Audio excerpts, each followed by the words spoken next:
ਅਧਿਆਇ 10 ਨਿੱਜੀ ਵਿਕਾਸ ਨਾਲ ਵਚਨਬੱਧਤਾ। ਵਿਕਾਸ ਐਵੇਂ ਨਹੀਂ ਹੋ ਜਾਂਦਾ। ਤੁਹਾਡੇ ਲਈ ਆਪਣੇ ਆਪ ਨੂੰ ਇਹ ਸਵਾਲ ਪੁੱਛਣੇ ਜ਼ਰੂਰੀ ਹੁੰਦੇ ਹਨ। ਮੈਂ ਜੋ ਕਰਦਾ ਹਾਂ ਉਸ ਵਿੱਚ ਬਿਹਤਰ ਕਿਵੇਂ ਹੋ ਸਕਦਾ ਹਾਂ? ਮੈਂ ਆਪਣੇ ਰਿਸ਼ਤਿਆਂ 'ਚ ਸੁਧਾਰ ਕਿਵੇਂ ਲਿਆ ਸਕਦਾ ਹਾਂ? ਮੈਂ ਮੁਸ਼ਕਲਾਂ ਉੱਪਰ ਕਾਬੂ ਕਿਵੇਂ ਪਾ ਸਕਦਾ ਹਾਂ? ਮੈਂ ਵਧੇਰੇ ਸਖਤ ਮਿਹਨਤ ਕਿਵੇਂ ਕਰਾਂ? ਮੈਂ ਹੋਰ ਲੰਮਾ ਚਿਰ ਕੰਮ ਕਿਵੇਂ ਕਰਾਂ? ਕੀ ਮੈਂ ਚੀਜ਼ਾਂ ਦੇ ਬਿਹਤਰ ਹੋਣ ਦੀ ਇੰਤਜ਼ਾਰ ਕਰਾਂ? ਕਿਸੇ 'ਚ ਸੁਧਾਰ ਅਚਾਨਕ ਨਹੀਂ ਹੁੰਦਾ। ਨਿੱਜੀ ਵਿਕਾਸ ਆਪਣੇ ਆਪ ਨਹੀਂ ਹੋ ਜਾਂਦਾ। ਜਦੋਂ ਇੱਕ ਵਾਰ ਤੁਸੀਂ ਰਸਮੀ ਪੜ੍ਹਾਈ ਪੂਰੀ ਕਰ ਲੈਂਦੇ ਹੋ ਤਾਂ ਤੁਹਾਨੂੰ ਵਿਕਾਸ ਦੇ ਅਮਲ ਦੇ ਮੁਕੰਮਲ ਮਾਲਕ ਬਣਨਾ ਪਵੇਗਾ, ਕਿਉਂਕਿ ਹੋਰ ਕੋਈ ਤੁਹਾਡੇ ਲਈ ਇਹ ਨਹੀਂ ਕਰੇਗਾ। ਜੇ ਤੁਸੀਂ ਚਾਹੁੰਦੇ ਹੋ ਕਿ ਤੁਹਾਡੀ ਜੂਨ ਸੁਧਰੇ, ਤੁਹਾਨੂੰ ਆਪਣੇ ਅੰਦਰ ਆਪ ਹੀ ਸੁਧਾਰ ਕਰਨਾ ਪਵੇਗਾ। ਤੁਸੀਂ ਕਿਸ ਵਰਗਾ ਬਣਨਾ ਚਾਹੁੰਦੇ ਹੋ? ਤੁਸੀਂ ਉਦੋਂ ਤੱਕ ਬਹੁਤਾ ਕੁਝ ਨਹੀਂ ਕਰ ਸਕਦੇ ਜਦੋਂ ਤੱਕ ਤੁਸੀਂ ਅੱਗੇ ਨਹੀਂ ਤੁਰਦੇ ਅਤੇ ਇਸ ਨੂੰ ਆਪ ਨਹੀਂ ਕਰਦੇ। ਜੇ ਤੁਸੀਂ ਵਿਕਾਸ ਕਰਨਾ ਚਾਹੁੰਦੇ ਹੋ ਤਾਂ ਤੁਹਾਨੂੰ ਗਲਤੀਆਂ ਕਰਨ ਦੇ ਹਰ ਭੈ ਤੋਂ ਮੁਕਤ ਹੋਣਾ ਪਵੇਗਾ। ਗਲਤੀ ਕਰਨਾ ਦਰਅਸਲ ਕੰਮ ਨੂੰ ਕਰਨ ਦਾ ਇੱਕ ਹੋਰ ਤਰੀਕਾ ਹੈ। ਇਹ ਰਾਤ ਨੂੰ ਅਣਜਾਣ ਰਸਤੇ ਉੱਪਰ ਗੱਡੀ ਚਲਾਉਣ ਸਮਾਨ ਹੈ। ਆਦਰਸ਼ਕ ਤੌਰ 'ਤੇ ਤੁਸੀਂ ਚੱਲਣ ਤੋਂ ਪਹਿਲਾਂ ਆਪਣਾ ਪੂਰਾ ਰਸਤਾ ਦੇਖਣਾ ਚਾਹੋਗੇ, ਪਰ ਇਹ ਤੁਹਾਨੂੰ ਹੌਲੀ-ਹੌਲੀ ਨਜ਼ਰ ਆਉਂਦਾ ਹੈ। ਜਿਉਂ-ਜਿਉਂ ਤੁਸੀਂ ਅੱਗੇ ਵਧਦੇ ਜਾਂਦੇ ਹੋ, ਸੜਕ ਦਾ ਇੱਕ ਹੋਰ ਹਿੱਸਾ ਤੁਹਾਨੂੰ ਨਜ਼ਰ ਆਉਣਾ ਸ਼ੁਰੂ ਹੋ ਜਾਂਦਾ ਹੈ। ਜੇ ਤੁਸੀਂ ਅਗਲਾ ਹੋਰ ਰਸਤਾ ਦੇਖਣਾ ਚਾਹੁੰਦੇ ਹੋ, ਤੁਹਾਨੂੰ ਚੱਲ ਕੇ ਹੋਰ ਅੱਗੇ ਜਾਣਾ ਪਵੇਗਾ। ਜੇ ਤੁਸੀਂ ਆਪਣੀ ਯੋਜਨਾ ਉੱਪਰ ਲੰਬੇ ਸਮੇਂ ਤੱਕ ਡਟੇ ਰਹਿੰਦੇ ਹੋ ਤਾਂ ਤੁਹਾਨੂੰ ਲਾਭ ਹੋਣੇ ਸ਼ੁਰੂ ਹੋ ਜਾਣਗੇ। ਤੁਹਾਨੂੰ ਇਸ ਨਾਲ ਘੱਟੋ-ਘੱਟ 12 ਮਹੀਨਿਆਂ ਤੱਕ ਜੁੜੇ ਰਹਿਣ ਦੀ ਵਚਨਬੱਧਤਾ ਬਣਾਉਣ ਦੀ ਜ਼ਰੂਰਤ ਹੈ। ਜੇ ਤੁਸੀਂ ਇੰਜ ਕਰਦੇ ਹੋ ਤਾਂ ਤੁਹਾਡਾ ਇਸ ਅਮਲ ਨਾਲ ਮੋਹ ਪੈ ਜਾਵੇਗਾ ਅਤੇ 1 ਸਾਲ ਦੇ ਅੰਤ 'ਚੋਂ ਤੁਸੀਂ ਪਿਛਲ ਝਾਤ ਮਾਰਨ ਅਤੇ ਇਹ ਦੇਖਣ ਦੇ ਯੋਗ ਹੋ ਜਾਵੋਗੇ ਕਿ ਤੁਸੀਂ ਕਿੱਥੇ ਪਹੁੰਚ ਚੁੱਕੇ ਹੋ। ਆਪਣੇ ਕਾਰੋਬਾਰ ਦੇ ਪਹਿਲੇ 5 ਸਾਲ ਮੈਂ ਹਮੇਸ਼ਾ ਪਛੜਿਆ ਰਿਹਾ ਅਤੇ ਨਾਲ ਰਲਣ ਦੀ ਕੋਸ਼ਿਸ਼ ਕਰਦਾ ਰਿਹਾ। ਮੈਨੂੰ ਦੂਜਿਆਂ ਨਾਲ ਤੁਲਨਾ ਕਰਨ ਤੋਂ ਉੱਪਰ ਉੱਠਣਾ ਪਿਆ। ਮੈਂ ਲਗਾਤਾਰ ਇਹ ਸੋਚਦਾ ਰਹਿੰਦਾ ਸੀ ਕਿ ਹੋਰ ਲੋਕ ਮੇਰੇ ਨਾਲੋਂ ਬਿਹਤਰ ਸਨ। ਮੈਂ ਇਹ ਬੁੱਝ ਲਿਆ ਕਿ ਮੈਨੂੰ ਆਪਣੇ ਛੋਟੇ ਘੇਰੇ ਤੋਂ ਬਾਹਰ ਵੱਡੇ ਅਤੇ ਬਿਹਤਰ ਆਗੂਆਂ ਦੇ ਸੰਪਰਕ 'ਚ ਆਉਣ ਦੀ ਲੋੜ ਹੈ। ਪਰ ਜਦੋਂ ਮੈਂ ਆਪਣੇ ਸੁੱਖ ਆਰਾਮ ਦੇ ਇਰਾਦੇ 'ਚੋਂ ਬਾਹਰ ਨਿਕਲਿਆ ਤਾਂ ਮੈਂ ਭੈ-ਭੀਤ ਹੋ ਗਿਆ। ਮੈਂ ਉਹਨਾਂ ਦੀ ਸ਼੍ਰੇਣੀ ਵਿੱਚ ਨਹੀਂ ਸੀ। ਉਹਨਾਂ ਦੀਆਂ ਟੀਮਾਂ ਮੇਰੇ ਨਾਲੋਂ 5 ਗੁਣਾ ਵੱਡੀਆਂ ਸਨ ਅਤੇ ਉਹਨਾਂ ਕੋਲ ਮੇਰੇ ਨਾਲੋਂ ਜ਼ਿਆਦਾ ਖਿਆਲ ਸਨ। ਮੈਨੂੰ ਇਹ ਮਹਿਸੂਸ ਹੋਇਆ ਕਿ ਇਹ ਮੇਰੇ ਵੱਸ ਦੀ ਗੱਲ ਨਹੀਂ ਸੀ, ਪਰ ਇਸ ਦੇ ਬਾਵਜੂਦ ਮੈਂ ਉਤਸ਼ਾਹਿਤ ਸੀ। ਕਿਉਂਕਿ ਉਹ ਆਪਣੇ ਖਿਆਲ ਮੇਰੇ ਨਾਲ ਸਾਂਝੇ ਕਰਨ ਦੇ ਇੱਛੁਕ ਸਨ ਅਤੇ ਮੈਨੂੰ ਬਹੁਤ ਕੁਝ ਸਿੱਖਣ ਨੂੰ ਮਿਲ ਰਿਹਾ ਸੀ। ਜੇ ਤੁਸੀਂ ਸੋਚਦੇ ਹੋ ਕਿ ਹੋਰ ਲੋਕ ਤੁਹਾਡੇ ਨਾਲੋਂ ਬਿਹਤਰ ਹਨ ਤਾਂ ਦਿਲ ਨਾ ਛੱਡੋ, ਸਗੋਂ ਖੁਸ਼ ਹੋਵੋ ਕਿ ਹੋਰ ਲੋਕ ਤੁਹਾਨੂੰ ਰਾਹ ਦਿਖਾਉਣ ਲਈ ਹਾਜ਼ਰ ਹਨ। ਟੋਨੀ ਰੌਬਿਨਸ ਨਿੱਜੀ ਵਿਕਾਸ ਦਾ ਦੂਜਾ ਨਾਂ ਹੈ। ਉਸ ਨੇ ਦੁਨੀਆ ਦੇ ਕੁਝ ਬਹੁਤ ਹੀ ਪ੍ਰਭਾਵਸ਼ਾਲੀ ਲੋਕਾਂ ਨੂੰ ਸਿਖਲਾਈ ਦਿੱਤੀ ਹੈ, ਜਿਵੇਂ ਨੈਲਸਨ ਮੰਡੇਲਾ, ਓਪਰਾ ਵਿਨਫ੍ਰੇ, ਸ਼ਹਿਜ਼ਾਦੀ ਡਿਆਨਾ, ਬਿਲ ਕਲਿੰਟਨ, ਮਦਰ ਟਰੇਸਾ। ਇਹ ਸੂਚੀ ਬਹੁਤ ਲੰਬੀ ਹੈ। ਨੌਜਵਾਨ ਟੋਨੀ ਦੀ ਜ਼ਿੰਦਗੀ ਬਹੁਤ ਮੁਸ਼ਕਲਾਂ ਭਰੀ ਸੀ। ਉਸ ਦੀ ਮਾਂ ਨੂੰ ਸ਼ਰਾਬ ਅਤੇ ਨਸ਼ੇ ਦੀ ਮਾੜੀ ਆਦਤ ਸੀ ਅਤੇ ਉਹ ਉਸ ਦੇ ਗਲੇ ਅੰਦਰ ਸੂਪ ਪਾ ਦਿੰਦੀ ਸੀ। ਜੇ ਇਹ ਵੀ ਕਾਫੀ ਨਾ ਹੁੰਦਾ ਤਾਂ ਉਹ ਉਸ ਨੂੰ ਕੁਟਾਪਾ ਚਾੜ ਕੇ ਆਪਣਾ ਗੁੱਸਾ ਕੱਢਦੀ ਅਤੇ ਉਸ ਦਾ ਸਿਰ ਉਦੋਂ ਤੱਕ ਕੰਧ ਨਾਲ ਮਾਰਦੀ ਰਹਿੰਦੀ ਜਦੋਂ ਤੱਕ ਉਹ ਲਹੂ ਲੁਹਾਨ ਨਾ ਹੋ ਜਾਂਦਾ। ਉਹ 3 ਬੱਚਿਆਂ ਤੋਂ ਸਭ ਤੋਂ ਵੱਡਾ ਸੀ ਅਤੇ ਮਹਿਸੂਸ ਕਰਦਾ ਸੀ ਕਿ ਆਪਣੇ ਭੈਣ ਭਰਾਵਾਂ ਦਾ ਖਿਆਲ ਰੱਖਣਾ ਉਸ ਦੀ ਜ਼ਿੰਮੇਵਾਰੀ ਹੈ। ਫਿਰ ਉਸ ਦੀ ਜ਼ਿੰਦਗੀ 'ਚ ਸ਼ੁਕਰਾਨੇ ਦਾ ਸਬੱਬ ਬਣਿਆ। ਟੋਨੀ ਦੇ ਮਾਪਿਆਂ ਕੋਲ ਰਾਤ ਦੇ ਖਾਣੇ ਲਈ ਪੈਸੇ ਨਹੀਂ ਸੀ ਅਤੇ ਉਹ ਬੁਰੀ ਤਰ੍ਹਾਂ ਲੜ ਰਹੇ ਸਨ। ਉਦੋਂ ਨੌਜਵਾਨ ਟੋਨੀ ਨੇ ਕਿਸੇ ਨੂੰ ਦਰਵਾਜ਼ੇ ਖੜਖੜਾਉਂਦੇ ਸੁਣਿਆ ਅਤੇ ਦੇਖਿਆ ਕਿ ਇੱਕ ਬੰਦਾ ਬਾਹਰ ਭੋਜਨ ਦਾ ਡੱਬਾ ਲਈ ਖੜਾ ਸੀ। ਰੌਬਿਨਸ ਦੱਸਦਾ ਹੈ ਕਿ ਉਸ ਪਲ ਨੇ ਉਸ ਦੀ ਜ਼ਿੰਦਗੀ ਉੱਪਰ ਬੇਥਾਂ ਪ੍ਰਭਾਵ ਪਾਇਆ ਅਤੇ ਉਸ ਨੇ ਆਪਣੇ ਆਪ ਨੂੰ ਕਿਹਾ ਕਿ ਜਿਵੇਂ ਇਸ ਬੰਦੇ ਨੇ ਉਹਨਾਂ ਦੇ ਪਰਿਵਾਰ ਦੀ ਮਦਦ ਕੀਤੀ ਹੈ, ਉਸੇ ਤਰ੍ਹਾਂ ਉਹ ਦੂਜਿਆਂ ਦੀ ਮਦਦ ਕਰਨਾ ਚਾਹੇਗਾ। ਘਬਰੇਟ ਉਮਰ 'ਚ ਟੋਨੀ ਨੇ ਮਨੋਵਿਗਿਆਨ ਅਤੇ ਫਿਲਾਸਫੀ ਉੱਪਰ ਸੈਂਕੜੇ ਕਿਤਾਬਾਂ ਪੜ੍ਹ ਕੇ ਆਪਣੇ ਆਪ ਨੂੰ ਸਵੈ ਵਿਕਾਸ 'ਚ ਲੀਨ ਕਰ ਲਿਆ ਸੀ। ਰੌਬਿਨਸ ਦੀ ਮਾਂ ਅਕਸਰ ਹੀ ਆਪਣਾ ਗੁੱਸਾ ਉਸ ਉੱਪਰ ਕੱਢਦੀ। ਇੱਕ ਵਾਰ ਕ੍ਰਿਸਮਸ ਮੌਕੇ ਉਹ ਗੁੱਸੇ 'ਚੋਂ ਇੰਨੀ ਪਾਗਲ ਹੋ ਗਈ ਕਿ ਉਸ ਨੇ ਉਸ ਨੂੰ ਚਾਕੂ ਨਾਲ ਧਮਕਾਉਂਦਿਆਂ ਠੁੱਡੇ ਮਾਰ ਕੇ ਘਰੋਂ ਬਾਹਰ ਕੱਢ ਦਿੱਤਾ। ਉਹ ਸਕੂਲੀ ਪੜ੍ਹਾਈ ਪੂਰੀ ਕਰਨ ਦੀ ਕੋਸ਼ਿਸ਼ ਕਰਦਿਆਂ ਕਿਰਾਏ 'ਤੇ ਕਮਰਾ ਲੈ ਕੇ ਦਿਨ ਕੱਟਣ ਲਈ ਮਜਬੂਰ ਹੋ ਗਿਆ। ਸਕੂਲ ਦੀਆਂ ਫੀਸਾਂ ਭਰਨ ਲਈ ਉਸ ਨੇ ਮੂਵਰ ਅਤੇ ਸਫਾਈ ਕਰਨ ਦੀ ਨੌਕਰੀ ਸਮੇਤ ਅਜੀਬ ਨੌਕਰੀਆਂ ਕੀਤੀਆਂ। ਟੋਨੀ ਤਰੱਕੀ ਕਰਕੇ ਉੱਪਰ ਉੱਠਣ ਲਈ ਦ੍ਰਿੜ ਸੀ। ਇੱਕ ਦੋਸਤ ਨੇ ਉਸ ਨੂੰ 1 ਹਫ਼ਤੇ ਦੀ ਤਨਖਾਹ ਮੋਟੀਵੇਟਰ ਸਪੀਕਰ ਜਿਮ ਰੋਹਨ ਦੀ ਵਰਕਸ਼ਾਪ ਲਗਾਉਣ 'ਤੇ ਖਰਚਣ ਲਈ ਪ੍ਰੇਰਿਤ ਕੀਤਾ। ਇਸ ਨੇ ਉਸ ਦੀ ਆਪਣੀ ਜ਼ਿੰਦਗੀ ਦੀ ਕਾਇਆਕਲਪ ਕਰਨ ਦੇ ਨਾਲ-ਨਾਲ ਜਿਨ੍ਹਾਂ ਕਰੋੜਾਂ ਲੋਕਾਂ ਦੀ ਟੋਨੀ ਨੇ ਮਦਦ ਕੀਤੀ, ਉਹਨਾਂ ਦੀਆਂ ਜ਼ਿੰਦਗੀਆਂ ਵੀ ਬਦਲ ਦਿੱਤੀਆਂ। ਰੋਹਨ ਟੋਨੀ ਦਾ ਗੁਰੂ ਬਣਿਆ ਅਤੇ ਉਸ ਨੇ ਉਸ ਨੂੰ ਸਵੈ ਵਿਕਾਸ ਸੈਮੀਨਾਰਾਂ ਦੀ ਆਪਣੀ ਸ਼ੈਲੀ ਵਿਕਸਿਤ ਕਰਨ 'ਚ ਮਦਦ ਕੀਤੀ। ਛੇਤੀ ਹੀ ਟੋਨੀ ਮੁਲਕ ਦੀ ਯਾਤਰਾ ਕਰ ਰਿਹਾ ਸੀ ਅਤੇ ਸੈਂਕੜੇ ਲੋਕਾਂ ਨੂੰ ਕੋਚਿੰਗ ਦੇ ਰਿਹਾ ਸੀ। ਉਦੋਂ ਤੋਂ ਲੈ ਕੇ ਟੋਨੀ ਰੋਬਿਨਸ ਨੇ ਬਹੁਤ ਜ਼ਿਆਦਾ ਵਿਕਣ ਵਾਲੀਆਂ ਕਿਤਾਬਾਂ ਅਵੇਕਨ ਦਾ ਜਾਇੰਟ, ਦਾ ਅਨਲਿਮਟਿਡ ਪਾਵਰ ਸਮੇਤ ਬਹੁਤ ਸਾਰੀਆਂ ਕਿਤਾਬਾਂ ਲਿਖੀਆਂ ਹਨ ਅਤੇ ਉਹ ਦੁਨੀਆ ਭਰ ਦੇ ਸੈਮੀਨਾਰਾਂ 'ਚ ਜਾ ਕੇ ਅਗਵਾਈ ਕਰਦਾ ਹੈ, ਜਿੱਥੇ ਪ੍ਰਤੀ ਵਿਅਕਤੀ ਘੱਟੋ ਘੱਟ ਫੀਸ $5000 ਹੁੰਦੀ ਹੈ। ਉਹ 33 ਕੰਪਨੀਆਂ ਦਾ ਮਾਲਕ ਹੈ ਅਤੇ ਉਸ ਕੋਲ ਤਕਰੀਬਨ $50 ਕਰੋੜ ਦੀ ਦੌਲਤ ਹੈ। ਟੋਨੀ ਸਿਰਫ ਕਾਰੋਬਾਰ ਪ੍ਰਤੀ ਹੀ ਉਤਸ਼ਾਹੀ ਨਹੀਂ, ਉਹ ਦੁਨੀਆ ਦੇ ਆਗੂਆਂ ਨੂੰ ਪ੍ਰੇਰਨਾ ਦੇਣ ਦੇ ਨਾਲ-ਨਾਲ ਕਰੋੜਾਂ ਲੋਕਾਂ ਦੀ ਆਪਣੀਆਂ ਜ਼ਿੰਦਗੀਆਂ ਨੂੰ ਬਦਲਣ 'ਚ ਮਦਦ ਕਰ ਰਿਹਾ ਹੈ। ਉਸ ਨੇ ਚੜ੍ਹਦੀ ਜਵਾਨੀ ਵੇਲੇ ਆਪਣੇ ਨਾਲ ਲੋੜਵੰਦਾਂ ਦੀ ਮਦਦ ਕਰਨ ਦਾ ਜੋ ਵਾਅਦਾ ਕੀਤਾ ਸੀ, ਉਸ ਨੂੰ ਸਮਰਪਿਤ ਹੈ। ਐਂਥਨੀ ਰੋਬਿਨਸ ਫਾਊਂਡੇਸ਼ਨ ਨੌਜਵਾਨਾਂ, ਬੇਘਰਿਆਂ, ਭੁੱਖੇ ਮਰਦੇ ਲੋਕਾਂ, ਕੈਦੀਆਂ, ਬਜ਼ੁਰਗਾਂ ਅਤੇ ਅਪਾਹਜਾਂ ਦਾ ਸਹਾਰਾ ਬਣਨ ਲਈ ਬਣਾਈ ਗਈ ਸੀ। ਹੁਣ ਤੱਕ ਰੋਬਿਨਸ 200 ਫੂਡ ਬੈਂਕਾਂ ਵਾਲੇ ਨੈੱਟਵਰਕ ਫੀਡਿੰਗ ਅਮਰੀਕਾ ਰਾਹੀਂ ਲੋੜਵੰਦ ਪਰਿਵਾਰਾਂ ਅਤੇ ਬਜ਼ੁਰਗਾਂ ਨੂੰ 10 ਕਰੋੜ 16 ਲੱਖ ਖਾਣੇ ਮੁਹੱਈਆ ਕਰਵਾ ਚੁੱਕਾ ਹੈ। ਟੋਨੀ ਰੋਬਿਨਸ ਦੀ ਮਿਸਾਲ ਸਾਨੂੰ ਦੱਸਦੀ ਹੈ ਕਿ ਤਬਦੀਲੀ ਅਤੇ ਵਿਕਾਸ ਦੀ ਇੱਛਾ ਨਿਰੰਤਰ ਬੇਕਿਰਕ ਉੱਦਮ ਨਾਲ ਮਿਲ ਕੇ ਤੁਹਾਨੂੰ ਉਸ ਬੁਲੰਦੀ 'ਤੇ ਲੈ ਜਾਂਦੀ ਹੈ ਜਿਸ ਦੀ ਤੁਸੀਂ ਕਲਪਨਾ ਵੀ ਨਹੀਂ ਕੀਤੀ ਹੁੰਦੀ। ਇਸ ਨਾਲ ਕੋਈ ਫਰਕ ਨਹੀਂ ਪੈਂਦਾ ਕਿ ਤੁਹਾਡਾ ਬਚਪਨ ਜਾਂ ਪਰਿਵਾਰਕ ਪਿਛੋਕੜ ਕਿਹੋ ਜਿਹਾ ਸੀ। ਪੂਰਨ ਇੱਛਾ ਅਤੇ ਦ੍ਰਿੜਤਾ ਨਾਲ ਤੁਸੀਂ ਕਿਸੇ ਵੀ ਮੁਸ਼ਕਲ ਨੂੰ ਦੂਰ ਕਰ ਸਕਦੇ ਹੋ। ਮੈਂ ਐਸੇ ਇੱਕ ਵੀ ਸਫਲ ਵਿਅਕਤੀ ਨੂੰ ਨਹੀਂ ਜਾਣਦਾ ਜੋ ਸੋਚਦਾ ਹੋਵੇ ਕਿ ਵਿਕਾਸ ਫਟਾਫਟ ਹੋ ਜਾਂਦਾ ਹੈ ਜਾਂ ਚੋਟੀ 'ਤੇ ਚੜ੍ਹਨਾ ਸੌਖਾ ਕੰਮ ਹੈ। ਇਹ ਇਸ ਤਰ੍ਹਾਂ ਨਹੀਂ ਹੁੰਦਾ। ਆਪਣੀ ਕਿਸਮਤ ਲੋਕ ਆਪ ਬਣਾਉਂਦੇ ਹਨ। ਉਹ ਕਿਵੇਂ? ਇਹ ਹੈ ਗੁਰ। ਤਿਆਰੀ ਪਲੱਸ ਰਵੱਈਆ ਪਲੱਸ ਮੌਕਾ ਪਲੱਸ ਅਮਲ ਬਰਾਬਰ ਕਿਸਮਤ। ਇਹ ਸਭ ਤਿਆਰੀ ਨਾਲ ਸ਼ੁਰੂ ਹੁੰਦਾ ਹੈ ਅਤੇ ਇਹ ਸਮਾਂ ਲੈਂਦਾ ਹੈ। ਤੁਸੀਂ ਰਾਤੋਂ ਰਾਤ ਆਪਣੀ ਕਿਸਮਤ ਨਹੀਂ ਬਦਲ ਸਕਦੇ। ਜਦੋਂ ਪਹਿਲੇ ਸਾਲ ਮੈਂ ਆਪਣੇ ਨਿੱਜੀ ਵਿਕਾਸ 'ਚ ਰੁੱਝਿਆ ਤਾਂ ਮੇਰੇ ਮਨ ਵਿਚਲਾ ਸਵਾਲ, ਇਸ ਨੂੰ ਕਿੰਨਾ ਸਮਾਂ ਲੱਗੇਗਾ ਤੋਂ ਮੈਂ ਕਿੱਥੋਂ ਤੱਕ ਜਾ ਸਕਦਾ ਹਾਂ, ਜੋ ਬਦਲ ਗਿਆ।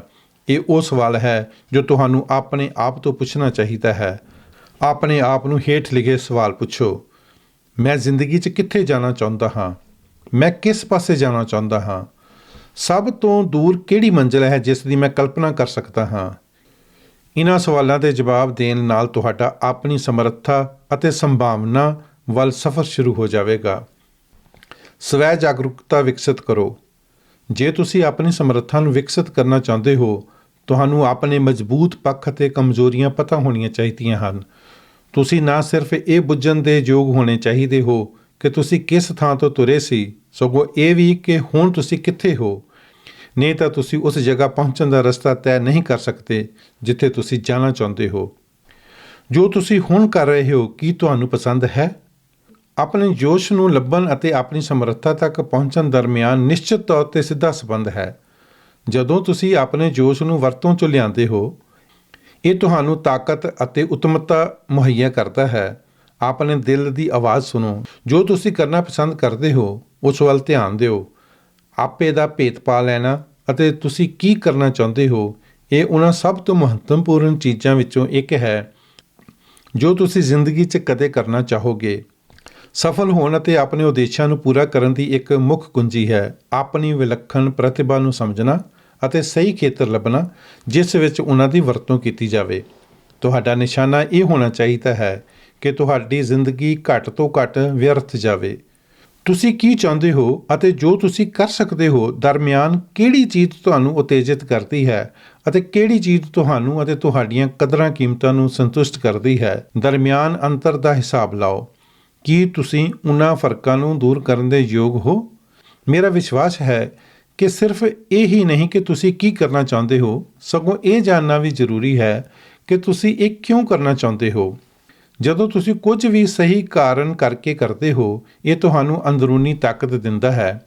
ਸਹੀ ਮਨੋਰਥ ਸਕਾਰਾਤਮਕ ਰਿਸ਼ਤੇ ਬਣਾਉਣ 'ਚ ਤੁਹਾਡੀ ਮਦਦ ਕਰਦੇ ਹਨ ਕਿਉਂਕਿ ਉਹ ਲੁਕਵੇਂ ਏਜੰਡਿਆਂ ਉੱਪਰ ਰੋਕ ਲਾਉਂਦੇ ਹਨ ਅਤੇ ਤੁਹਾਡੇ 'ਚ ਲੋਕਾਂ ਨੂੰ ਆਪਣੇ ਏਜੰਡੇ ਤੋਂ ਅੱਗੇ ਰੱਖਣ ਦੀ ਰੁਚੀ ਪੈਦਾ ਕਰਦੇ ਹਨ।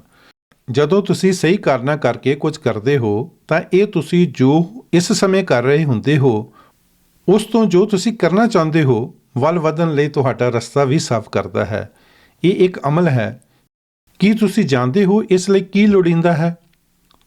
ਤੁਸੀਂ ਦਿਸ਼ਾ ਨਹੀਂ ਬਦਲ ਸਕਦੇ ਜੇ ਤੁਸੀਂ ਇਹ ਨਹੀਂ ਜਾਣਦੇ ਕਿ ਜਿੱਥੇ ਤੁਸੀਂ ਜਾਣਾ ਚਾਹੁੰਦੇ ਹੋ ਤੁਸੀਂ ਉਸ ਪਾਸੇ ਨਹੀਂ ਜਾ ਰਹੇ। ਇਸ ਬਾਰੇ ਸੋਚਣ ਲਈ ਕੁਝ ਸਮਾਂ ਜ਼ਰੂਰ ਲਗਾਓ ਕਿ ਇਸ ਵਕਤ ਤੁਸੀਂ ਕਿਸ ਪਾਸੇ ਜਾ ਰਹੇ ਹੋ। ਜੇ ਇਹ ਉਹ ਦਿਸ਼ਾ ਨਹੀਂ ਹੈ ਜਿੱਧਰ ਤੁਸੀਂ ਜਾਣਾ ਚਾਹੁੰਦੇ ਹੋ ਤਾਂ ਤੁਸੀਂ ਨੋਟ ਕਰੋ ਕਿ ਸਹੀ ਦਿਸ਼ਾ 'ਚ ਲਿਜਾਣ ਲਈ ਤੁਹਾਨੂੰ ਕਿਹੜੇ ਕਦਮ ਚੁੱਕਣ ਦੀ ਲੋੜ ਹੈ। ਜਿੰਨਾ ਸੰਭਵ ਹੋ ਸਕੇ ਉਹਨਾਂ ਨੂੰ ਠੋਸ ਰੂਪ ਦਿਓ। ਜੇ ਤੁਸੀਂ ਸ਼ੁਰੂ ਨਹੀਂ ਕਰਦੇ ਤਾਂ ਤੁਸੀਂ ਫਤਿਹ ਹਾਸਲ ਨਹੀਂ ਕਰ ਸਕਦੇ। ਜੋ ਲੋਕ ਦੁਨੀਆ 'ਚ ਅੱਗੇ ਵਧਦੇ ਹਨ ਇਹ ਉਹ ਲੋਕ ਹੁੰਦੇ ਹਨ ਜੋ ਉਹਨਾਂ ਹਾਲਾਤਾਂ ਦੀ ਭਾਲ ਕਰਦੇ ਹਨ ਜੋ ਉਹ ਚਾਹੁੰਦੇ ਹਨ, ਅਤੇ ਜੇ ਉਹਨਾਂ ਨੂੰ ਇਹ ਹਾਲਾਤ ਨਹੀਂ ਮਿਲਦੇ ਤਾਂ ਉਹ ਆਪ ਬਣਾਉਂਦੇ ਹਨ। ਇਸ ਦਾ ਭਾਵ ਹੈ ਪਹਿਲ ਕਦਮੀ ਕਰਨਾ। ਇਸ ਦਾ ਭਾਵ ਹੈ ਰੋਜ਼ਾਨਾ ਕੁਝ ਐਸਾ ਕਰਨਾ ਜੋ ਤੁਹਾਨੂੰ ਆਪਣੇ ਟੀਚੇ ਦੇ ਇੱਕ ਕਦਮ ਹੋਰ ਨੇੜੇ ਲੈ ਜਾਵੇ। ਇਸ ਦਾ ਭਾਵ ਹੈ ਇਸ ਨੂੰ ਰੋਜ਼ਾਨਾ ਕਰਦੇ ਰਹਿਣਾ। ਤਕਰੀਬਨ ਸਾਰੀਆਂ ਸਫਲਤਾਵਾਂ ਪਹਿਲ ਕਦਮੀ ਦਾ ਸਿੱਟਾ ਹੁੰਦੀਆਂ ਹਨ। ਕੁਝ ਚੀਜ਼ਾਂ ਮਨੁੱਖ ਨੂੰ ਜਵਾਬਦੇਹੀ ਦੀ ਪਾਲਣਾ ਕਰਨ ਲਈ ਉਕਸਾਉਂਦੀਆਂ ਹਨ। ਜਿਨ੍ਹਾਂ ਤਰੀਕਿਆਂ ਨਾਲ ਤੁਸੀਂ ਇਹ ਹਾਸਲ ਕਰ ਸਕਦੇ ਹੋ ਉਹਨਾਂ ਵਿੱਚੋਂ ਇੱਕ ਹੈ ਆਪਣੇ ਨਿਸ਼ਾਨਿਆਂ ਨੂੰ ਜਨਤਕ ਕਰਨਾ। ਜਦੋਂ ਤੁਸੀਂ ਦੂਜਿਆਂ ਨੂੰ ਇਹ ਦੱਸ ਦਿੰਦੇ ਹੋ ਕਿ ਤੁਹਾਡਾ ਇਰਾਦਾ ਕੀ ਕਰਨ ਦਾ ਹੈ ਤਾਂ ਇਹ ਤੁਹਾਡੇ ਉੱਪਰ ਉਸ ਕੰਮ ਨੂੰ ਕਰਦੇ ਰਹਿਣ ਦਾ ਦਬਾਅ ਬਣਾਉਂਦਾ ਹੈ। ਤੁਸੀਂ ਗੁਜ਼ਾਰਿਸ਼ ਕਰ ਸਕਦੇ ਹੋ ਕਿ ਉਹ ਵਿਅਕਤੀ ਤੁਹਾਨੂੰ ਤੁਹਾਡੀ ਤਰੱਕੀ ਬਾਰੇ ਪੁੱਛਦੇ ਰਹਿਣ ਅਤੇ ਤੁਹਾਡੇ ਤੁਰਦੇ ਰਹਿਣ ਲਈ ਇੱਕ ਸਮਾਂ ਹੱਦ ਦੀ ਤਰ੍ਹਾਂ ਹੋਵੇਗਾ। ਤੁਸੀਂ ਜਵਾਬਦੇਹੀ ਦੇ ਰੂਪ 'ਚ ਇਹਨਾਂ ਚੀਜ਼ਾਂ ਨੂੰ ਲਿਖ ਵੀ ਸਕਦੇ ਹੋ। ਜੇ ਤੁਸੀਂ ਤਰੱਕੀ ਕਰ ਰਹੇ ਲੋਕਾਂ ਦੇ ਨੇੜੇ ਹੋਣਾ ਚਾਹੁੰਦੇ ਹੋ ਤਾਂ ਤਰੱਕੀ ਕਰ ਰਿਹਾ ਵਿਅਕਤੀ ਬਣੋ। ਜੇ ਤੁਸੀਂ ਵਚਨਬੱਧ ਹੋ ਤੁਸੀਂ ਹੋਰ ਵਚਨਬੱਧ ਲੋਕਾਂ ਨੂੰ ਆਪਣੇ ਵੱਲ ਖਿੱਚ ਲਵੋਗੇ। ਜੇ ਤੁਸੀਂ ਕਾਰੋਬਾਰ 'ਚ ਤਰੱਕੀ ਕਰ ਰਹੇ ਹੋ ਤੁਸੀਂ ਤਰੱਕੀ ਕਰ ਰਹੇ ਹੋਰ ਲੋਕਾਂ ਨੂੰ ਆਪਣੇ ਵੱਲ ਖਿੱਚ ਲਵੋਗੇ। ਮਿਲਦੀ ਜੁਲਦੀ ਸੋਚ ਵਾਲੇ ਲੋਕਾਂ ਦਾ ਸਮੂਹ ਬਣਾਉਣਾ ਸ਼ੁਰੂ ਕਰੋ ਜੋ ਇੱਕ ਦੂਜੇ ਦੀ ਸਫਲ ਹੋਣ 'ਚ ਮਦਦ ਕਰ ਸਕਦੇ ਹਨ। ਜੇ ਤੁਸੀਂ ਨਿੱਜੀ ਵਿਕਾਸ ਲਈ ਵਚਨਬੱਧ ਹੋ ਤੁਸੀਂ ਹਮੇਸ਼ਾ ਲੋਕਾਂ ਤੋਂ ਸਿੱਖਦੇ ਰਹੋਗੇ। ਕਦੇ-ਕਦੇ ਤੁਹਾਨੂੰ ਜੋ ਚੱਲ ਰਿਹਾ ਹੈ ਉਸ ਦੇ ਆਧਾਰ 'ਤੇ ਕਿਸੇ ਐਸੇ ਵਿਅਕਤੀ ਦੀ ਸਲਾਹ ਲੈਣ ਦਾ ਮੌਕਾ ਮਿਲੇਗਾ ਜੋ ਤੁਹਾਡੀ ਦਿਲਚਸਪੀ ਦੇ ਖੇਤਰ 'ਚ ਸਫਲ ਹੈ। ਇਸ ਦਾ ਬਹੁਤ ਮਹੱਤਵ ਹੈ ਅਤੇ ਤੁਹਾਨੂੰ ਇੱਕ ਐਸਾ ਸੁਮੇਲ ਲੱਭਣਾ ਚਾਹੀਦਾ ਹੈ ਜੋ ਦੁਵੱਲੇ ਰੂਪ 'ਚ ਲਾਭਦਾਇਕ ਹੋਵੇ। ਜਦੋਂ ਸਫਲਤਾ ਦੇ ਰਾਹ 'ਚ ਰੁਕਾਵਟਾਂ ਦੀ ਗੱਲ ਆਉਂਦੀ ਹੈ ਤਾਂ ਅਸੀਂ ਹੀ ਆਮ ਤੌਰ 'ਤੇ ਆਪਣੇ ਸਭ ਤੋਂ ਭੈੜੇ ਦੁਸ਼ਮਣ ਹੁੰਦੇ ਹਾਂ। ਆਪਣੇ ਸੁਪਨਿਆਂ ਦੀ ਜ਼ਿੰਦਗੀ ਜਿਉਣ ਲਈ ਕਦਮ ਚੁੱਕਣ ਦੀ ਅਤੇ ਜੋ ਤੁਸੀਂ ਕਰਨਾ ਚਾਹੁੰਦੇ ਹੋ ਉਸ ਦੀ ਤੁਹਾਨੂੰ ਕੀਮਤ ਦੇਣੀ ਪਵੇਗੀ। ਤੁਹਾਨੂੰ ਸਖਤ ਮਿਹਨਤ ਕਰਨੀ ਪਵੇਗੀ। ਤੁਹਾਨੂੰ ਕੁਰਬਾਨੀਆਂ ਕਰਨੀਆਂ ਪੈਣਗੀਆਂ। ਕੀ ਤੁਸੀਂ ਇਹ ਕੀਮਤ ਦੇਣ ਲਈ ਤਿਆਰ ਹੋ? ਤੁਸੀਂ ਜੋ ਕਲਪਨਾ ਕੀਤੀ ਸੀ ਇਹ ਉਸ ਤੋਂ ਵੱਖਰਾ ਹੋਵੇਗਾ। ਮੈਂ ਕਦੇ ਨਹੀਂ ਸੀ ਸੋਚਿਆ ਕਿ ਮੈਂ ਇੰਨੇ ਜ਼ਿਆਦਾ ਲੋਕਾਂ ਨੂੰ ਪ੍ਰਭਾਵਿਤ ਕਰ ਸਕਾਂਗਾ ਜਿੰਨਿਆਂ ਨੂੰ ਮੈਂ ਕਰਦਾ ਹਾਂ। ਮੈਨੂੰ ਕਦੇ ਨਹੀਂ ਸੀ ਪਤਾ ਜ਼ਿੰਦਗੀ ਇੰਨੀ ਖੂਬਸੂਰਤ ਹੋਵੇਗੀ। ਮੈਂ ਕਦੇ ਨਹੀਂ ਸੀ ਸੋਚਿਆ ਕਿ ਲੋਕ ਮੇਰੇ ਤੋਂ ਇੰਨਾ ਕੁਝ ਕਰਕੇ ਦਿਖਾਉਣ ਦੀਆਂ ਉਮੀਦਾਂ ਰੱਖਣਗੇ। ਤੁਸੀਂ ਜੋ ਕਲਪਨਾ ਕੀਤੀ ਸੀ ਇਹ ਉਸ ਤੋਂ ਬਿਹਤਰ ਹੋਵੇਗਾ। ਜਦੋਂ ਮੈਂ ਆਪਣੇ ਕਾਰੋਬਾਰ ਦੇ ਵਾਧੇ 'ਚ ਪੂੰਜੀ ਨਿਵੇਸ਼ ਕਰਨਾ ਸ਼ੁਰੂ ਕੀਤਾ ਤਾਂ ਮੈਨੂੰ ਮਿਸ਼ਰਤ ਕਮਾਈ ਦੀ ਉਮੀਦ ਨਹੀਂ ਸੀ। ਮੈਂ ਆਪਣੀ ਟੀਮ ਨੂੰ ਸਿਖਲਾਈ ਅਤੇ ਸੇਧ ਦਿੱਤੀ ਹੈ ਅਤੇ ਮੈਂ ਕਦੇ ਇਹ ਸੁਪਨਾ ਵੀ ਨਹੀਂ ਸੀ ਲਿਆ ਕਿ ਇਹ ਇੰਨਾ ਆਨੰਦਮਈ ਹੋਵੇਗਾ। ਹੋਰ ਕੁਝ ਵੀ ਕਰਨ ਦੀ ਤੁਲਨਾ ਉਸ ਨਾਲ ਨਹੀਂ ਕੀਤੀ ਜਾ ਸਕਦੀ ਜੋ ਕਰਨ ਲਈ ਤੁਹਾਨੂੰ ਪੈਦਾ ਕੀਤਾ ਗਿਆ ਸੀ। ਮਨੁੱਖ ਦੀ ਜ਼ਿੰਦਗੀ 'ਚ ਦੋ ਮਹਾਨ ਦਿਨ ਹੁੰਦੇ ਹਨ, ਜਿਸ ਦਿਨ ਤੁਸੀਂ ਪੈਦਾ ਹੋਏ ਅਤੇ ਜਿਸ ਦਿਨ ਤੁਸੀਂ ਕਿਉਂ ਦਾ ਭੇਦ ਪਾ ਲੈਂਦੇ ਹੋ। ਜੇ ਤੁਸੀਂ ਦੂਜਿਆਂ ਦੀ ਜ਼ਿੰਦਗੀ ਵੱਖਰੀ ਤਰ੍ਹਾਂ ਦੀ ਬਣਾਉਣ ਲਈ ਪੈਦਾ ਹੋਏ ਹੋ ਤਾਂ ਇਸ ਕੰਮ 'ਚ ਜ਼ੋਰ ਸ਼ੋਰ ਨਾਲ ਜੁਟੇ ਰਹੋ। ਆਪਣੇ ਆਪ 'ਚ ਭਰੋਸਾ ਰੱਖੋ। ਮੈਂ ਵਿਸ਼ਵਾਸ ਕਰਦਾ ਹਾਂ ਕਿ ਸਫਲਤਾ ਦੇ ਬੀਜ ਸਾਰੇ ਲੋਕਾਂ ਦੇ ਅੰਦਰ ਮੌਜੂਦ ਹਨ। ਤੁਹਾਡਾ ਕੰਮ ਹੈ ਉਹਨਾਂ ਨੂੰ ਬੀਜਣਾ, ਉਹਨਾਂ ਨੂੰ ਖੁਰਾਕ ਪਾਣੀ ਦੇਣਾ ਅਤੇ ਉਹ ਉੱਗਣਾ ਸ਼ੁਰੂ ਕਰ ਦੇਣਗੇ। ਤਾਂ ਫਿਰ ਕੁਝ ਲੋਕ ਵਧਣ ਅਤੇ ਆਪਣੀ ਸਮਰੱਥਾ ਤੱਕ ਪਹੁੰਚਣ 'ਚ ਅਸਫਲ ਕਿਉਂ ਰਹਿੰਦੇ ਹਨ? ਇਸ ਦਾ ਇੱਕ ਮੁੱਖ ਕਾਰਨ ਹੈ ਸਵੈ ਵਿਸ਼ਵਾਸ ਦੀ ਘਾਟ ਹੋਣਾ। ਬਹੁਤ ਸਾਰੇ ਲੋਕ ਆਪਣੇ ਆਪ 'ਚ ਵਿਸ਼ਵਾਸ ਨਹੀਂ ਕਰਦੇ। ਉਹਨਾਂ ਕੋਲ ਸੰਭਾਵਨਾਵਾਂ ਦੀ ਹਜ਼ਾਰਾਂ ਏਕੜ ਜ਼ਮੀਨ ਹੁੰਦੀ ਹੈ ਪਰ ਉਹ ਕਦੇ ਵੀ ਉਸ ਨੂੰ ਨਹੀਂ ਬੀਜਦੇ ਕਿਉਂਕਿ ਉਹਨਾਂ ਨੂੰ ਇਹ ਗੱਲ ਜਚੀ ਹੁੰਦੀ ਹੈ ਕਿ ਉਹ ਸਿੱਖਣ ਅਤੇ ਵਿਕਾਸ ਕਰਨ ਦੇ ਯੋਗ ਨਹੀਂ ਬਣ ਸਕਣਗੇ ਅਤੇ ਕਿਸੇ ਤਰ੍ਹਾਂ ਦੀ ਸ਼ਾਨਦਾਰ ਤਰੱਕੀ ਨਹੀਂ ਕਰ ਸਕਣਗੇ। ਜੇ ਤੁਸੀਂ ਇਹ ਮਹਿਸੂਸ ਨਹੀਂ ਕਰਦੇ ਕਿ ਤੁਹਾਡੇ 'ਚ ਵੀ ਕੋਈ ਸੱਚੀ ਮੁੱਚੀ ਦਾ ਗੁਣ ਹੈ ਅਤੇ ਤੁਸੀਂ ਇਸ 'ਚ ਨਿਵੇਸ਼ ਕਰਨ ਦੇ ਯੋਗ ਹੋ ਤਾਂ ਤੁਸੀਂ ਆਪਣੀ ਸਮਰੱਥਾ ਨੂੰ ਵਧਾਉਣ ਲਈ ਲੋੜੀਂਦਾ ਸਮਾਂ ਨਹੀਂ ਦਿਓਗੇ ਅਤੇ ਮਿਹਨਤ ਨਹੀਂ ਕਰੋਗੇ। ਮੈਨੂੰ ਇਹ ਦੁੱਖ ਨਾਲ ਕਹਿਣਾ ਪੈਂਦਾ ਹੈ ਕਿ ਜ਼ਿਆਦਾਤਰ ਲੋਕ ਆਪਣੀ ਜ਼ਿੰਦਗੀ ਉਸੇ ਅਨੁਸਾਰ ਜਿਉਂਦੇ ਹਨ ਜੋ ਦੂਜੇ ਉਹਨਾਂ ਬਾਰੇ ਵਿਸ਼ਵਾਸ ਕਰਦੇ ਹਨ ਕਿਉਂਕਿ ਉਹ ਆਪਣੇ ਬਾਰੇ ਦੂਜਿਆਂ ਦੇ ਮੁਲਾਂਕਣ ਨੂੰ ਬਿਨਾਂ ਕੋਈ ਸਵਾਲ ਕੀਤੇ ਕਬੂਲ ਕਰਦੇ ਹਨ। ਜੇ ਉਹਨਾਂ ਦੀ ਜ਼ਿੰਦਗੀ ਦੇ ਮਹੱਤਵਪੂਰਨ ਵਿਅਕਤੀ ਉਹਨਾਂ ਤੋਂ ਕਿਸੇ ਤਨ ਪਤਨ ਨਾ ਲੱਗਣ ਦੀ ਉਮੀਦ ਕਰਦੇ ਹਨ ਤਾਂ ਉਹ ਵੀ ਆਪਣੇ ਤੋਂ ਇਹੀ ਉਮੀਦ ਕਰਨ ਲੱਗ ਜਾਂਦੇ ਹਨ। ਜੇ ਤੁਹਾਡੇ ਆਲੇ ਦੁਆਲੇ ਐਸੇ ਲੋਕ ਹਨ ਜੋ ਤੁਹਾਡੇ 'ਚ ਵਿਸ਼ਵਾਸ ਕਰਦੇ ਹਨ ਫਿਰ ਕੋਈ ਸਮੱਸਿਆ ਨਹੀਂ ਆਉਂਦੀ, ਪਰ ਜੇ ਐਸੇ ਲੋਕ ਨਹੀਂ ਹਨ ਫਿਰ ਤੁਹਾਨੂੰ ਇਸ ਨੂੰ ਲੈ ਕੇ ਬਹੁਤੀ ਚਿੰਤਾ ਨਹੀਂ ਕਰਨੀ ਚਾਹੀਦੀ ਕਿ ਹੋਰ ਲੋਕ ਤੁਹਾਡੇ ਬਾਰੇ ਕੀ ਸੋਚਦੇ ਹੋਣਗੇ। ਤੁਹਾਨੂੰ ਜ਼ਿਆਦਾ ਚਿੰਤਾ ਇਹ ਹੋਣੀ ਚਾਹੀਦੀ ਹੈ ਕਿ ਤੁਸੀਂ ਆਪਣੇ ਬਾਰੇ ਕੀ ਸੋਚਦੇ ਹੋ। ਜੇ ਤੁਸੀਂ ਹੀ ਆਪਣਾ ਥੋੜ੍ਹਾ ਮੁੱਲ ਪਾਉਂਦੇ ਹੋ ਤਾਂ ਨਿਸ਼ਚਿਤ ਰਹੋ ਕਿ ਹੋਰ ਲੋਕ ਵੀ ਤੁਹਾਡਾ ਮੁੱਲ ਨਹੀਂ ਵਧਾਉਣਗੇ। ਜੇ ਤੁਸੀਂ ਉਹ ਵਿਅਕਤੀ ਬਣਨਾ ਚਾਹੁੰਦੇ ਹੋ ਜਿਸ ਦੀ ਤੁਹਾਡੇ ਵਿੱਚ ਸਮਰੱਥਾ ਹੈ, ਤੁਹਾਨੂੰ ਵਿਸ਼ਵਾਸ ਕਰਨਾ ਚਾਹੀਦਾ ਹੈ ਕਿ ਤੁਸੀਂ ਉਹ ਬਣ ਸਕਦੇ ਹੋ। ਭਾਵੇਂ ਤੁਸੀਂ ਇਸ ਨੂੰ ਜਾਣਦੇ ਹੋ ਜਾਂ ਨਹੀਂ, ਤੁਸੀਂ ਹਰ ਸਮੇਂ ਆਪਣੇ ਆਪ ਨਾਲ ਗੱਲਾਂ ਕਰਦੇ ਹੋ। ਤੁਹਾਡਾ ਸੁਭਾਅ ਕੀ ਹੈ? ਕੀ ਤੁਸੀਂ ਆਪਣੇ ਆਪ ਨੂੰ ਉਤਸ਼ਾਹਿਤ ਕਰਦੇ ਹੋ ਜਾਂ ਤੁਸੀਂ ਆਪਣੀ ਨੁਕਤਾਚੀਨੀ ਕਰਦੇ ਹੋ? ਜੇ ਤੁਸੀਂ ਸਕਾਰਾਤਮਕ ਹੋ ਤਾਂ ਤੁਸੀਂ ਆਪਣਾ ਸਕਾਰਾਤਮਕ ਅਕਸ ਬਣਾਉਂਦੇ ਹੋ। ਜੇ ਤੁਸੀਂ ਨੈਗੇਟਿਵ ਹੋ ਤੁਸੀਂ ਆਪਣੇ ਗੁਣਾਂ ਦਾ ਨੁਕਸਾਨ ਕਰਦੇ ਹੋ। ਜੇ ਅਸੀਂ ਆਪਣੀ ਜ਼ਿੰਦਗੀ ਨੂੰ ਬਦਲਣਾ ਚਾਹੁੰਦੇ ਹਾਂ ਤਾਂ ਸਾਨੂੰ ਆਪਣੇ ਬਾਰੇ ਸੋਚਣ ਦਾ ਤਰੀਕਾ ਬਦਲਣਾ ਪਵੇਗਾ। ਜੇ ਅਸੀਂ ਆਪਣੇ ਬਾਰੇ ਸੋਚਣ ਦੇ ਤਰੀਕੇ ਨੂੰ ਬਦਲਣਾ ਚਾਹੁੰਦੇ ਹਾਂ ਤਾਂ ਸਾਨੂੰ ਆਪਣੇ ਨਾਲ ਸੰਵਾਦ ਕਰਨ ਦੇ ਤਰੀਕੇ ਨੂੰ ਬਦਲਣਾ ਪਵੇਗਾ। ਜਿੰਨੇ ਅਸੀਂ ਵੱਧ ਉਮਰ ਦੇ ਹਾਂ ਉਨਾ ਹੀ ਅਸੀਂ ਵੱਧ ਜ਼ਿੰਮੇਵਾਰ ਹੁੰਦੇ ਹਾਂ ਕਿ ਅਸੀਂ ਸੋਚਦੇ ਕਿਵੇਂ ਹਾਂ, ਗੱਲ ਕਿਵੇਂ ਕਰਦੇ ਹਾਂ ਅਤੇ ਵਿਸ਼ਵਾਸ ਕਿਵੇਂ ਕਰਦੇ ਹਾਂ। ਰੋਜ਼ਾਨਾ ਆਪਣੇ ਆਪ ਨੂੰ ਆਪਣੇ ਨਾਲ ਸਕਾਰਾਤਮਕ ਗੱਲਾਂ ਕਰਨ ਲਈ ਉਤਸ਼ਾਹਿਤ ਕਰੋ। ਹੈਨਰੀ ਫੋਰਡ ਦਾ ਕਹਿਣਾ ਹੈ, ਚਾਹੇ ਤੁਸੀਂ ਸੋਚਦੇ ਹੋ ਕਿ ਤੁਸੀਂ ਕਰ ਸਕਦੇ ਹੋ ਜਾਂ ਸੋਚਦੇ ਹੋ ਕਿ ਨਹੀਂ ਕਰ ਸਕਦੇ, ਤੁਸੀਂ ਸਹੀ ਹੋ। ਆਪਣੀ ਹੌਸਲਾ ਅਫਜ਼ਾਈ ਕਰਨ ਵਾਲੇ ਆਪ ਬਣੋ। ਹਰ ਵਾਰ ਜਦੋਂ ਤੁਸੀਂ ਕੋਈ ਚੰਗਾ ਕੰਮ ਕਰਦੇ ਹੋ ਤਾਂ ਉਸ ਨੂੰ ਐਵੇਂ ਨਜ਼ਰਅੰਦਾਜ਼ ਨਾ ਕਰੋ, ਆਪਣੇ ਆਪ ਨੂੰ ਸ਼ਾਬਾਸ਼ ਦਿਓ। ਹਰ ਵਾਰ ਜਦੋਂ ਤੁਸੀਂ ਅਨੁਸ਼ਾਸਨ ਦੀ ਚੋਣ ਕਰਦੇ ਹੋ ਤਾਂ ਪਛਾਣੋ ਕਿ ਤੁਸੀਂ ਆਪਣੀ ਕਿੰਨੀ ਮਦਦ ਕਰ ਰਹੇ ਹੋ। ਹਰ ਵਾਰ ਜਦੋਂ ਤੁਸੀਂ ਕੋਈ ਗਲਤੀ ਕਰਦੇ ਹੋ ਤਾਂ ਆਪਣੀ ਹਰ ਗਲਤੀ ਨੂੰ ਇਸ ਨਾਲ ਨਾ ਜੋੜੋ। ਆਪਣੇ ਆਪ ਨੂੰ ਦੱਸੋ ਕਿ ਤੁਸੀਂ ਵਿਕਾਸ ਦਾ ਮੁੱਲ ਤਾਰ ਰਹੇ ਹੋ ਅਤੇ ਅਗਲੀ ਵਾਰ ਤੁਸੀਂ ਬਿਹਤਰ ਕਰਨਾ ਸਿੱਖ ਜਾਓਗੇ। ਤੁਸੀਂ ਆਪਣੇ ਆਪ ਨੂੰ ਜਿਹੜੀ ਵੀ ਸਕਾਰਾਤਮਕ ਚੀਜ਼ ਕਹਿ ਸਕਦੇ ਹੋ ਉਹ ਤੁਹਾਡੇ ਲਈ ਸਹਾਈ ਹੋਵੇਗੀ। ਤੁਹਾਡਾ ਅੱਜ ਦਾ ਮਿਸ਼ਨ ਕੱਲ੍ਹ ਨਾਲੋਂ ਬਿਹਤਰ ਬਣਨਾ ਹੈ। ਇਹ ਤੁਸੀਂ ਇਸ 'ਤੇ ਕੇਂਦਰਿਤ ਕਰਦਿਆਂ ਕਰੋ ਕਿ ਤੁਸੀਂ ਅੱਜ ਸੁਧਾਰ ਅਤੇ ਵਿਕਾਸ ਲਈ ਕੀ ਕਰ ਸਕਦੇ ਹੋ। ਇਸ ਨੂੰ ਚੋਖੀ ਮਾਤਰਾ 'ਚ ਕਰੋ ਅਤੇ ਜੇ ਤੁਸੀਂ ਪਿਛਲ ਝਾਤ ਮਾਰਦਿਆਂ ਆਪਣੀ ਹਫ਼ਤੇ, ਮਹੀਨੇ ਜਾਂ ਕਈ ਸਾਲ ਪਹਿਲਾਂ ਦੀ ਸਥਿਤੀ ਦੀ ਤੁਲਨਾ ਅੱਜ ਦੀ ਸਥਿਤੀ ਨਾਲ ਕਰੋਗੇ ਤਾਂ ਤੁਸੀਂ ਆਪਣੀ ਤਰੱਕੀ ਨਾਲ ਬਹੁਤ ਹੀ ਉਤਸ਼ਾਹਿਤ ਹੋਵੋਗੇ। ਸਵੈ ਵਿਸ਼ਵਾਸ ਨੂੰ ਵਧਾਉਣ ਦਾ ਇੱਕ ਸਭ ਤੋਂ ਵਧੀਆ ਤਰੀਕਾ ਇਹ ਹੈ ਕਿ ਉਹ ਕਰੋ ਜੋ ਸਹੀ ਹੈ। ਇਹ ਜ਼ਬਰਦਸਤ ਸੰਤੁਸ਼ਟੀ ਦਿੰਦਾ ਹੈ।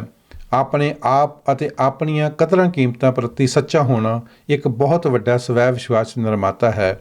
ਹਰ ਵਾਰ ਜਦੋਂ ਤੁਸੀਂ ਉਹ ਕੰਮ ਕਰਦੇ ਹੋ ਜੋ ਤੁਹਾਡੇ ਕਿਰਦਾਰ ਦਾ ਨਿਰਮਾਣ ਕਰਦਾ ਹੈ ਤਾਂ ਤੁਸੀਂ ਇੱਕ ਵਿਅਕਤੀ ਦੇ ਰੂਪ 'ਚ ਹੋਰ ਮਜ਼ਬੂਤ ਹੋ ਜਾਂਦੇ ਹੋ। ਜਿੰਨਾ ਵਧੇਰੇ ਔਖਾ ਕੰਮ ਹੁੰਦਾ ਹੈ, ਕਿਰਦਾਰ ਦਾ ਨਿਰਮਾਣ ਵੀ ਉਨਾ ਜ਼ਿਆਦਾ ਹੁੰਦਾ ਹੈ ਅਤੇ ਸਕਾਰਾਤਮਕ ਕਿਰਦਾਰ ਤੁਹਾਡੀ ਜ਼ਿੰਦਗੀ ਦੇ ਹਰ ਖੇਤਰ ਵਿੱਚ ਫੈਲ ਜਾਂਦਾ ਹੈ। ਤੁਹਾਨੂੰ ਹਰ ਕੰਮ ਬਾਰੇ ਸਵੈ ਵਿਸ਼ਵਾਸ ਅਤੇ ਸਕਾਰਾਤਮਕ ਅਹਿਸਾਸ ਦਿੰਦਾ ਹੈ। ਜਦੋਂ ਵੀ ਤੁਸੀਂ ਆਪਣੀ ਜ਼ਿੰਦਗੀ 'ਚ ਕੋਈ ਨਿੱਕਾ ਜਿਹਾ ਕਦਮ ਚੁੱਕਦੇ ਹੋ ਤਾਂ ਆਪਣੇ ਆਪ ਨੂੰ ਇਹ ਸਵਾਲ ਪੁੱਛੋ, ਤੁਹਾਡਾ ਭਾਵਨਾਤਮਕ ਹੁੰਗਾਰਾ ਕੀ ਹੈ? ਮੈਂ ਆਪਣੇ ਆਪ ਨੂੰ ਕਿਸ ਤਰ੍ਹਾਂ ਦੀਆਂ ਗੱਲਾਂ ਸੁਣਾਉਂਦਾ ਹਾਂ? ਸੁਣਨਾ ਇਹ ਕੀ ਹੈ? ਇੱਕ ਮੁਹਾਰਤ ਜਾਂ ਇੱਕ ਕਲਾ? ਜਦੋਂ ਤੁਸੀਂ ਆਪਣੇ ਸਰੋਤਿਆਂ ਨਾਲ ਗੱਲਾਂ ਕਰ ਰਹੇ ਹੁੰਦੇ ਹੋ ਉਹਨਾਂ ਨੂੰ ਪ੍ਰਭਾਵਿਤ ਕਰਨ ਲਈ ਹੋਰ ਵੀ ਜ਼ੋਰ ਲਾਉਣ ਦੀ ਵਾਹ ਲਗਾਉਂਦੇ ਹੋ। ਸੁਣਨ ਦਾ ਮਤਲਬ ਹੈ ਤੁਸੀਂ ਜਾਣਕਾਰੀ ਪ੍ਰਾਪਤ ਕਿਵੇਂ ਕਰਦੇ ਹੋ। ਤੁਸੀਂ ਆਪਣੇ ਗਾਹਕਾਂ ਦੀ ਗੱਲ ਸੁਣ ਕੇ ਹੀ ਉਹਨਾਂ ਨੂੰ ਬਿਹਤਰ ਸਮਝ ਸਕਦੇ ਹੋ। ਇਸ ਨਾਲ ਤੁਹਾਡਾ ਨਿੱਜੀ ਰਿਸ਼ਤਾ ਵਧੀਆ ਬਣੇਗਾ ਕਿਉਂਕਿ ਹਰ ਕੋਈ ਚਾਹੁੰਦਾ ਹੈ ਕਿ ਉਸ ਦੀ ਗੱਲ ਸੁਣੀ ਜਾਵੇ ਅਤੇ ਉਸ ਨੂੰ ਸਮਝਿਆ ਜਾਵੇ।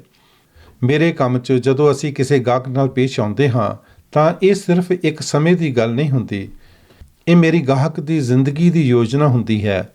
ਉਹਨਾਂ ਦੀ ਮਾਰਗੇਜ, ਉਹਨਾਂ ਦਾ ਘਰ, ਉਹਨਾਂ ਦੇ ਬੱਚਿਆਂ ਦੀ ਪੜ੍ਹਾਈ, ਉਹਨਾਂ ਦੀ ਜ਼ਿੰਦਗੀ ਦੀ ਹਰ ਚੀਜ਼ ਜੋ ਉਹਨਾਂ ਲਈ ਮਹੱਤਵ ਰੱਖਦੀ ਹੈ। ਇਸੇ ਕਰਕੇ ਮੈਂ ਆਪਣੇ ਗਾਹਕਾਂ ਦੀਆਂ ਲੋੜਾਂ ਅਤੇ ਚਾਹਤਾਂ ਨੂੰ ਡੂੰਘਾਈ 'ਚ ਜਾਣ ਅਤੇ ਪੂਰੀ ਤਰ੍ਹਾਂ ਸਮਝਣ ਨੂੰ ਤਰਜੀਹ ਦਿੰਦਾ ਹਾਂ। ਮੈਂ ਇਸ ਤਰ੍ਹਾਂ ਹੀ ਉਹਨਾਂ ਦੇ ਕੰਮ ਆ ਸਕਦਾ ਹਾਂ। ਇਹ ਅਸੂਲ ਤੁਹਾਡੀ ਜ਼ਿੰਦਗੀ ਦੇ ਹਰ ਪਹਿਲੂ ਉੱਪਰ ਲਾਗੂ ਕੀਤਾ ਜਾ ਸਕਦਾ ਹੈ। ਇਹ ਵਿਸ਼ਵਾਸ ਪੈਦਾ ਕਰਨ ਅਤੇ ਹਰ ਕਿਸੇ ਨਾਲ ਜੁੜਨ ਵਿੱਚ ਨੀਂਹ ਦੀ ਇੱਟ ਦੀ ਤਰ੍ਹਾਂ ਹੈ। ਜੇ ਇਹ ਸੱਚ ਹੈ ਫਿਰ ਸਾਨੂੰ ਪਹਿਲਾਂ ਅਗਲੇ ਦੀ ਗੱਲ ਸੁਣਨਾ ਅਤੇ ਫਿਰ ਗੱਲ ਕਰਨਾ ਇੰਨਾ ਮੁਸ਼ਕਿਲ ਕਿਉਂ ਲੱਗਦਾ ਹੈ? ਚੁਣੌਤੀ ਇਹ ਹੈ ਕਿ ਸੁਣਨਾ ਦੋ ਪੱਖੀ ਸੰਚਾਰ ਅਮਲ ਹੈ। ਇਹ ਕਿਸੇ ਸੰਭਾਵੀ ਅਸਾਮੀ ਜਾਂ ਗਾਹਕ ਤੋਂ ਉਸ ਬਾਰੇ ਕੋਈ ਨਿਰਣਾ ਕੀਤੇ ਬਗੈਰ ਜਾਣਕਾਰੀ ਲੈਣ ਦਾ ਅਮਲ ਹੈ। ਇਸ ਦਾ ਭਾਵ ਹੈ ਤੁਸੀਂ ਜੋ ਸੁਣਿਆ ਹੈ ਉਸ ਬਾਰੇ ਆਪਣੀ ਸਮਝ ਨੂੰ ਸਪਸ਼ਟ ਕਰਨਾ ਅਤੇ ਇਸ ਤਰੀਕੇ ਨਾਲ ਜਵਾਬ ਦੇਣਾ ਜੋ ਸੰਚਾਰ ਨੂੰ ਜਾਰੀ ਰੱਖਣ ਦਾ ਨਿਉਂਦਾ ਦੇਵੇ। ਇਸ ਲਈ ਸਮੇਂ ਅਤੇ ਸਬਰ ਦੀ ਲੋੜ ਹੁੰਦੀ ਹੈ। ਧਿਆਨ ਨਾਲ ਸੁਣਨਾ ਇਹ ਯਕੀਨੀ ਬਣਾ ਸਕਦਾ ਹੈ ਕਿ ਦੋ ਪੱਖੀ ਸੰਚਾਰ ਅਮਲ ਪੂਰਾ ਹੋ ਗਿਆ ਹੈ। ਧਿਆਨ ਨਾਲ ਸੁਣਨ ਦੀ ਧਾਰਨਾ ਸਿੱਧੀ ਸਾਦੀ ਤਾਂ ਹੈ, ਪਰ ਇਸ ਨੂੰ ਕਰਨਾ ਸੌਖਾ ਕੰਮ ਨਹੀਂ ਹੈ। ਹਾਲਾਂਕਿ ਇਸ ਤਕਨੀਕ ਦਾ ਮੁਹਾਰਤ ਹਾਸਲ ਕਰਨ ਦੇ ਲਾਭ ਦੂਰਗਾਮੀ ਹਨ।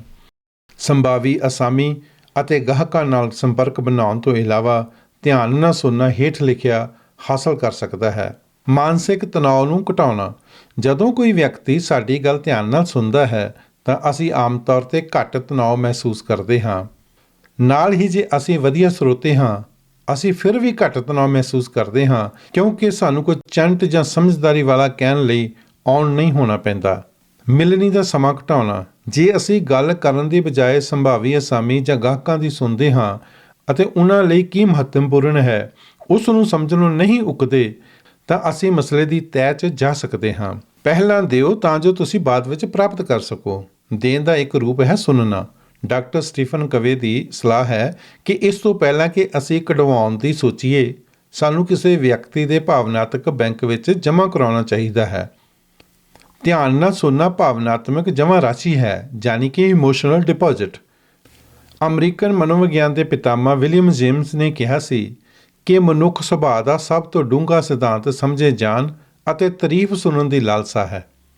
ਇਸ ਤੇਜ਼ ਰਫ਼ਤਾਰ ਆਪੇ 'ਤੇ ਕੇਂਦਰਿਤ ਦੁਨੀਆ ਵਿੱਚ ਹਰ ਕਿਸੇ ਦੀ ਡੂੰਘੀ ਇੱਛਾ ਹੈ ਕਿ ਉਸ ਨੂੰ ਸਮਝਿਆ ਜਾਵੇ। ਫਿਰ ਵੀ ਕੁਝ ਲੋਕ ਹਨ ਜੋ ਦੂਜੇ ਮਨੁੱਖ ਨੂੰ ਸੱਚਮੁੱਚ ਸਮਝਣ ਲਈ ਸਮਾਂ ਕੱਢਣ ਲਈ ਤਿਆਰ ਹਨ। ਤੁਹਾਨੂੰ ਦੂਜਿਆਂ ਨੂੰ ਧਿਆਨ ਨਾਲ ਸੁਣਨ ਦੀ ਖੂਬੀ ਤੁਹਾਨੂੰ ਮੁਕਾਬਲੇਬਾਜ਼ ਵਿੱਤੀ ਸੇਵਾਵਾਂ ਦੇ ਉਦਯੋਗ ਵਿੱਚ ਮਸ਼ਹੂਰ ਕਰ ਦਿੰਦੀ ਹੈ। ਇਹ ਬਹੁਤ ਮਹੱਤਵਪੂਰਨ ਹੈ ਕਿਉਂਕਿ ਖਪਤਕਾਰ ਫਰਕ ਨੂੰ ਪਛਾਣਦੇ ਹਨ, ਨਾ ਕਿ ਸਮਾਨਤਾਵਾਂ ਨੂੰ। ਜੇ ਧਿਆਨ ਨਾਲ ਸੁਣਨ ਦੇ ਲਾਭ ਇੰਨੇ ਸਾਫ਼, ਸਪਸ਼ਟ ਅਤੇ ਸਰਬ ਵਿਆਪਕ ਹਨ, ਫਿਰ ਅਜਿਹਾ ਕਰਨਾ ਇੰਨਾ ਮੁਸ਼ਕਲ ਕਿਉਂ ਹੈ? ਸਫਲਤਾਪੂਰਵਕ ਸੁਣਨ ਲਈ ਇੱਥੇ ਦੋ ਸੰਭਾਵੀ ਰੁਕਾਵਟਾਂ ਹਨ। ਨੰਬਰ 1, ਅਧਿਐਨ ਦੱਸਦੇ ਹਨ ਕਿ ਲੋਕ 1 ਮਿੰਟ 'ਚ ਔਸਤ 125 ਤੋਂ 150 ਸ਼ਬਦ ਬੋਲ ਸਕਦੇ ਹਨ। ਲੋਕ 1 ਮਿੰਟ 'ਚ 500 ਤੋਂ ਲੈ ਕੇ 600 ਸ਼ਬਦ ਸੁਣ ਸਕਦੇ ਹਨ, ਕਿਉਂਕਿ ਸਾਡੀ ਸੁਣਨ ਦੀ ਰਫ਼ਤਾਰ ਸਾਡੇ ਬੋਲਣ ਨਾਲੋਂ ਵਧੇਰੇ ਤੇਜ਼ ਹੈ। ਇਸ ਲਈ ਗੱਲਬਾਤ 'ਚ ਬਹੁਤ ਸਾਰਾ ਬੇਕਾਰ ਸਮਾਂ ਹੁੰਦਾ ਹੈ। ਉਸ ਵਕਫੇ ਨੂੰ ਅਸੀਂ ਅਕਸਰ ਹੀ ਦਿਨ ਦਿਹਾੜੇ ਸੁਪਨੇ ਲੈ ਕੇ ਭਰਨ ਦੀ ਕੋਸ਼ਿਸ਼ ਕਰਦੇ ਹਾਂ। ਨੰਬਰ 2, ਸਾਡੀ ਗੱਲ ਸੁਣੀ ਜਾਵੇ ਅਤੇ ਤਾਰੀਫ ਕੀਤੀ ਜਾਵੇ। ਇਹ ਸਾਡੀ ਮਨੋਵਿਗਿਆਨਕ ਲੋੜ ਹੈ। ਆਪਸੀ ਸੰਬੰਧ ਬਣਾਉਣ ਅਤੇ ਇਸ ਲੋੜ ਨੂੰ ਪੂਰਾ ਕਰਨ ਦੀ ਕੋਸ਼ਿਸ਼ 'ਚ ਅਸੀਂ ਸੰਭਾਵਿਤ ਅਸਾਮੀ ਜਾਂ ਗਾਹਕ ਦੀਆਂ ਭਾਵਨਾਵਾਂ ਅਤੇ ਚਿੰਤਾਵਾਂ ਉੱਪਰ ਕੇਂਦਰਿਤ ਕਰਨ ਦੀ ਬਜਾਏ ਆਪਣੇ ਵਿਚਾਰਾਂ ਅਤੇ ਭਾਵਨਾਵਾਂ ਜ਼ਾਹਰ ਕਰਨ ਉੱਪਰ ਕੇਂਦਰਿਤ ਕਰਦੇ ਹਾਂ। ਵਿਅਕਤੀ ਦੇ ਅੰਦਰਲੇ ਨੂੰ ਸਮਝਣ ਦੀ ਕੁੰਜੀ ਦਿਲਚਸਪ ਬਣਨ ਨਾਲੋਂ ਦਿਲਚਸਪੀ ਲੈਣ 'ਚੋਂ ਹੈ। ਦੇਣ ਦਾ ਇੱਕ ਰੂਪ ਹੈ ਸੁਣਨਾ। ਧਿਆਨ ਨਾਲ ਸੁਣਨਾ ਇੱਕ ਦਾਤ ਹੈ। ਧੰਨਵਾਦ। ਇਸ ਕਿਤਾਬ ਦੇ ਲੇਖਕ ਪਰਮਿੰਦਰ ਚੌਹਾਨ ਬਾਰੇ ਕੁਝ ਸ਼ਬਦ। ਪਰਮਿੰਦਰ ਚੌਹਾਨ ਨੇ ਬ੍ਰਾਇਨ ਟੇਸੀ ਨਾਲ ਮਿਲ ਕੇ ਅਨਕਾਮਨ ਅਤੇ ਸਰ ਰਿਚਰਡ ਬ੍ਰੈਂਸਨ ਨਾਲ ਮਿਲ ਕੇ ਪਰਫਾਰਮੈਂਸ 360 ਸਕਸੈਸ 2 ਕਿਤਾਬਾਂ ਲਿਖੀਆਂ ਹਨ। ਉਸ ਨੂੰ ਉਸ ਦੇ 3 ਦਹਾਕਿਆਂ ਦੇ ਕਰੀਅਰ ਦੌਰਾਨ ਅਨੇਕਾਂ ਉੱਤਮ ਇਨਾਮਾਂ ਸਨਮਾਨਾਂ ਨਾਲ ਸਨਮਾਨਿਆ ਗਿਆ ਹੈ ਅਤੇ NBC, ABB, ਫੌਕਸ ਅਤੇ ਹੋਰ ਟੈਲੀਵਿਜ਼ਨ ਨੈੱਟਵਰਕਾਂ ਉੱਪਰ ਇੰਟਰਵਿਊ ਕੀਤਾ ਗਿਆ ਹੈ। ਉਸ ਨੂੰ ਉਸ ਦੇ ਪਰਉਪਕਾਰੀ ਕੰਮਾਂ ਲਈ ਸਨਮਾਨਿਤ ਕੀਤਾ ਗਿਆ ਹੈ, ਜਿਸ ਵਿੱਚ ਦ੍ਰਿਸ਼ਟੀ ਮੀਡੀਆ ਵੱਲੋਂ ਸਪਿਰਿਟ ਆਫ ਜਨਰੋਸਿਟੀ ਅਵਾਰਡ ਅਤੇ NRI ਇੰਸਟੀਚਿਊਟ ਵੱਲੋਂ ਕਾਰੋਬਾਰ ਅਤੇ ਪਰਉਪਕਾਰ ਦੇ ਖੇਤਰ 'ਚ NRI person of the year ਸਨਮਾਨ ਵੀ ਸ਼ਾਮਲ ਹੈ।